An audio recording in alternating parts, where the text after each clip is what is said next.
आज की कहानी है बादशाह का गुस्सा। एक दिन बादशाह अकबर अपनी बेगम से किसी बात पर नाराज हो गए। नाराजगी इतनी बढ़ गई कि उन्होंने बेगम को मायके जाने को कह दिया। बेगम ने सोचा कि शायद बादशाह ने गुस्से में ऐसा कहा है, इसलिए वह मायके नहीं गई। जब बादशाह ने देखा कि बेगम अभी तक गई नहीं, तो उन्होंने गुस्से से कहा, तुम अभी तक यहीं हो? सुबह होते ही अपने मायके चली जाना, वरना ठीक नहीं होगा। तुम चाहो तो अपनी मनपसंद चीज अपने साथ ले जा सकती हो। बेगम दुखी होकर अपने कक्ष में चली गईं। वहां जाकर उन्होंने बीरबल को बुलवाया।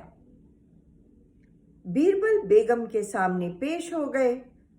बेगम ने उसे बादशाह की नाराजगी के बारे में बताया और उनका हुक्म भी बता दिया।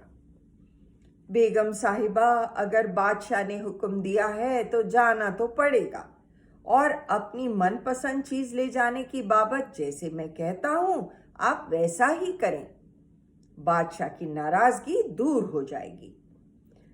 बेगम ने बीरबल के कहे अनुसार बादशाह को रात में नींद की दवा दे दी और उन्हें नींद में ही पालकी में लिटाकर अपने साथ मायके ले गईं और एक सुसज्जित शयन कक्ष में सुला दिया।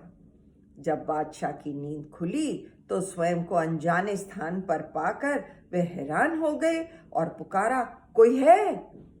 बादशाह की आवाज सुनकर बेगम साहिबा उपस्थित हो गईं। बेगम को वहां देखकर बादशाह समझ गए कि वे अपनी ससुराल में हैं। उन्होंने क्रोधित होकर पूछा, तुम हमें भी यहां ले आई?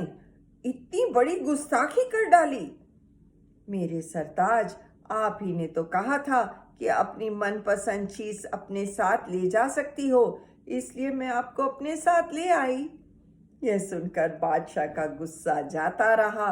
वह मुस्कुराकर बोले, जरूर तुम्हें यह बात बीरबल ने ही समझाई होगी। बेगम ने हामी भरी और दोनों जोर से हंस पड़े। धन्यवाद।